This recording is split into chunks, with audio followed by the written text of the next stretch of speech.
Hei, hauskoja uutisia. Nimittäin nenäpäivä tulee jälleen. Kai sä tiesit, että kuka tahansa voi osallistua yhteiseen hyvän tekemiseen järjestämällä oman tempauksen. Se voi olla vaikkapa työporukan yhteinen kilometrihaaste, jossa jokainen liikuttu kilometri kerryttää varoja yhteiseen pottiin. Tai se voi olla vaikkapa kaveriporukan järjestämä brunssi, jossa ruokakuluihin lisätään yhdessä sovittu summa yhteiseen keräykseen. Oli sitten teidän tempaus mikä hyvänsä, niin tärkeintä on yhtenäinen hauskanpito. Vinkit haasteisiin ja lahjoitusvaihtoehtoihin löydät Nenäpäivän verkkosivuilta. Voit myös perustaa oman nettikeräyksen ja kannustaa muita osallistumaan. Nettikeräyksen tekeminen on tosi helppoa.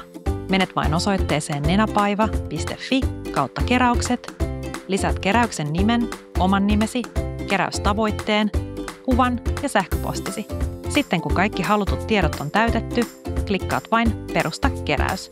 Sitten ei muuta kuin innostamaan omat kaverit ja tuttavat mukaan.